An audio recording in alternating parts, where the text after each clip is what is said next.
Assalamualaikum warahmatullahi wabarakatuh. Semoga kita selalu dalam keadaan sehat dan dalam lindungan Allah Subhanahu wa taala dalam menjalankan segala aktivitas. Mata pelajaran hari ini adalah Al-Qur'an Hadis kelas 6. Dalam pertemuan yang ketiga ini kita akan memahami isi kandungan hadis tentang keutamaan memberi.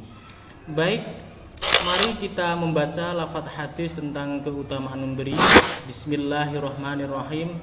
Ani bin Umar radhiyallahu anhu anna Rasulullah sallallahu alaihi wasallam qala al-yadul ulya khairun minal yadis sufla fal yadul ulya hiya al-munfiqatu wal yadus sufla hiya as-sailatu. Rawahu Bukhari Muslim. Arti hadis tentang keutamaan memberi tersebut artinya adalah dari Ibnu Umar radhiyallahu an, sesungguhnya Rasulullah sallallahu alaihi wasallam telah bersabda, tangan di atas itu lebih baik daripada tangan di bawah. Tangan yang di atas itu ialah yang memberi dan tangan yang di bawah itu ialah yang meminta. Hadis riwayat Bukhari Muslim.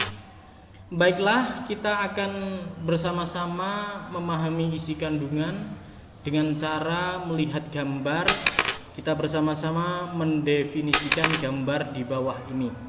Itu ada dua kelompok manusia. Dua orang pertama adalah orang yang berpakaian bagus dengan di belakangnya ada mobil.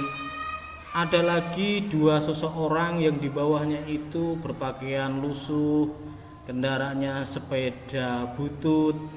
Apakah kelompok yang pertama itu termasuk golongan orang kaya dan kelompok yang kedua itu orang miskin? Tentu kalian pasti membayangkan, wah, orang kaya itu pasti pakaiannya bagus, duitnya banyak, dan mobilnya bagus.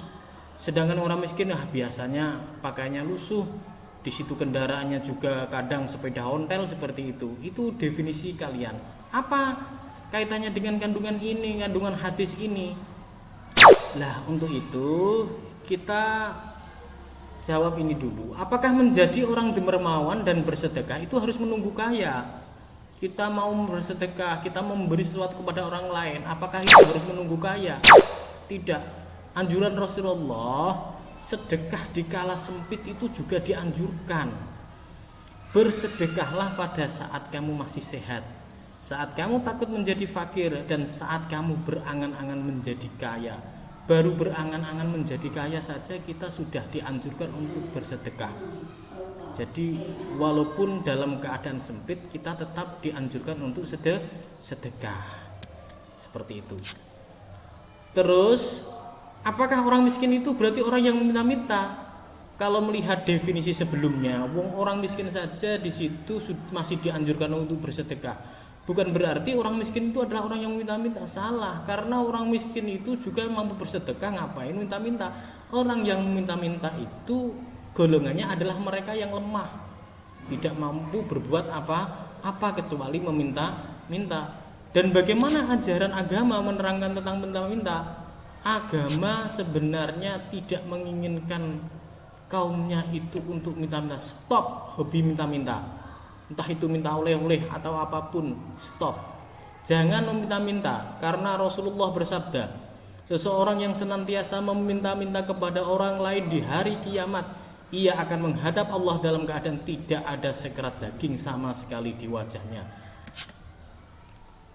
Tetapi ada tiga orang menurut Rasulullah yang boleh meminta-minta. Yang pertama adalah orang yang memikul beban berat di luar batas kemampuannya. Yang kedua adalah orang yang terkena musibah dan hartanya hilang semua, entah itu kena musibah banjir, musibah gempa bumi, dan musibah-musibah lainnya. Mereka kan kehilangan harta, tidak punya apa-apa, sehingga dia diperkenankan untuk minta bantuan dan lain-lain.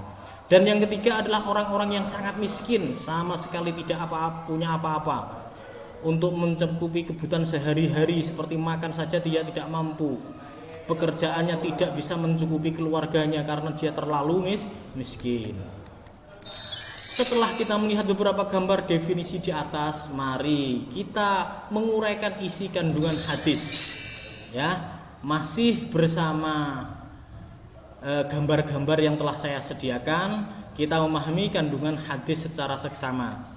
Oke, untuk isi kandungan hadis berdasarkan gambar 1. Di sini ada gambar seorang anak kecil memberikan uang kepada pengemis. Dari sini bisa kita artikan kandungan dari hadis melalui gambar 1 ini, bahwa orang yang memberi itu disebut tangan di atas, sedang orang yang meminta itu disebut tangan di bawah. Oke, isi kandungan hadis dari gambar kedua. Yuk sedekah biar berkah, sedekah membuat kaya. Kedua gambar ini jika kita simpulkan isi kandungan hadis berdasarkan gambar ini, bahwa sedekah atau memberi membuat hidup kita menjadi berkah dan membuat kaya. Kaya di sini adalah kaya hati. Hati kita tidak kikir, tidak pelit terhadap orang, dan kaya iman. Keimanan kita terhadap Allah Subhanahu wa taala semakin kuat, semakin bertambah. Isi kandungan dari hadis yang ketiga, isi kandungan dari gambar yang ketiga. Di sini ada 2 gambar. Ini kalau kita simpulkan bahwa harta yang kita berikan kepada orang lain hakikatnya tidak berkurang, justru akan mendapatkan ganti yang lebih banyak dan berkah dari Allah Subhanahu wa taala. Oke, sekarang gambar yang keempat. Mari kita simpulkan isi kandungan hadis berdasarkan gambar yang keempat. Itu ada komik yang berjudul Memberi Lebih Baik Daripada Meminta. Ini berdasarkan hadis riwayat Muslim bahwa tangan di atas itu lebih baik dari tangan di bawah. Berarti kalau disimpulkan, memberi itu lebih baik daripada meminta. Namun bukan berarti bahwa orang yang diberi hadiah itu tidak boleh menerima, itu tidak boleh menerima pemberian orang, tidak, tetapi boleh menerima pemberian orang lain. Bila seseorang memberikan hadiah kepadanya, maka dia boleh menerimanya. Di situ. Itulah kandungan dari hadis tentang keutamaan memberi melalui gambar 1 sampai 5. Sekian, terima kasih. Wassalamualaikum warahmatullahi wabarakatuh.